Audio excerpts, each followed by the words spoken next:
What's up, Sassy Gamers? Icy here, and we're at ATL Comic Con 2024, and I'm hanging out with Lane, who's actually from NASA. Lane, why don't you tell me a little bit about what you do?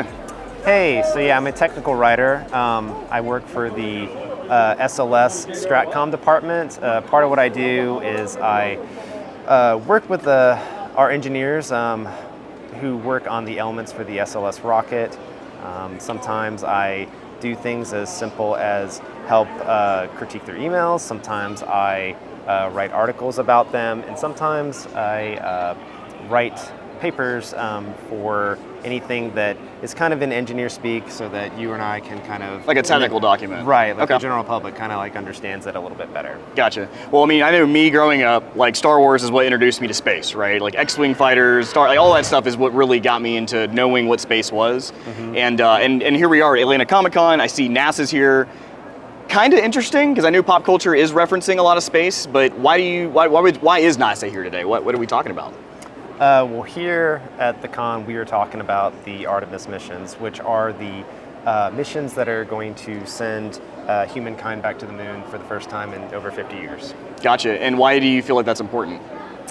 Well, so the first time that we went to the moon, we just kind of experienced only like just a little part of it, Sea of Tranquility, and now we're going to go to the lunar south pole of the moon, and there's so much more there that we have to learn about, and we're going to take what we learned from the moon and we're going to continue to go beyond. Gotcha. Why do you think space has been so well driven into pop culture? Like, why do you think we're after space? I think something that I like to tell people is I think that a lot of science fiction, like some of the science fiction that we read and watch, it eventually becomes science fact. So there's a lot of things in Ray Bradbury's books that were very science fiction-y, and there are all a lot of things that we see today. I think that I would say that a lot of the equipment and things that we build for space that seem kind of far-fetched at the time, they eventually kind of trickle back down here, and it's things that we use, like things like lenses that don't scratch, like really comfortable soles in your shoes. Those are all things that were built for space, but we're bringing them back down here for the betterment of mankind. Gotcha. Okay, so I know recently we've developed a Space Force, another branch of our military. How much involvement do you as NASA have with Space Force, or is there any involvement at all?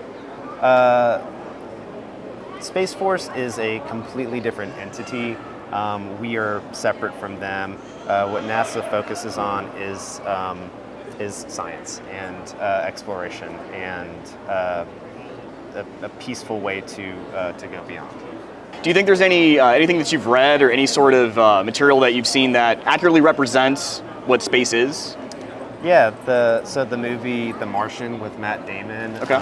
I feel like that's a pretty accurate representation of what it looks like to be in space on a different planet. There are a couple things that aren't completely accurate, like there's a scene at the beginning where there's like this incredible windstorm and it just tips over the aircraft, and there's that's just something that wouldn't happen in there because of the atmosphere that's on Mars. But other than that, there's a lot of things that are pretty accurate, like terraforming and farming up there with potatoes. Like a lot of that stuff is kind of what we're hoping to maybe do on these missions in the future.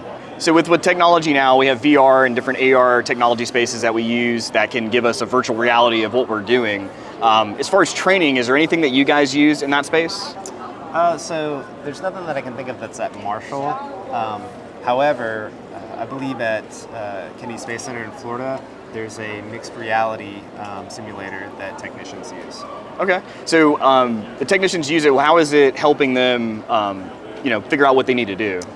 It has a lot to do with safety, learning safety procedures, and so like technicians that have to climb up and down something, very tall, like very high up in the air, and yeah, that's terrible. It allows them to kind of do it in a simulated space, in a safe space, before they actually have to go out and do it for real. Yeah, I mean, they make sense. I mean, I wouldn't want to climb anywhere near anything like that. That's just crazy to me. So why do you think it's important for NASA to kind of be here at ATL Comic Con and try to stay, with the mainstream? Why is that important to NASA? Right. I think it's important because, we go to a lot of these events, we go to a lot of conferences. A lot of the people that are here for fandom of other things, there's a lot of NASA fans here, and there's a lot of people that want to support NASA. But there's a lot of people, like for me specifically, like there's this whole world of NASA that I didn't know before I started working here, and I found out like a lot of people are kind of like that. Like they don't really know what it is that we're doing. Right. That a lot of people don't know that we did this launch back in November of 2022. So to come to events like this, it's not only to educate the people, right. To know what it is that we're doing and where it is that we're going. It's to inspire them and show them, that they're also part of the story. Yeah, well, I really appreciate that because, being a person who attends these kind of conventions, space, NASA, everything like that, I really love, and I love seeing that you guys are here, reaching out, and being able for us to be able to come out and participate as well.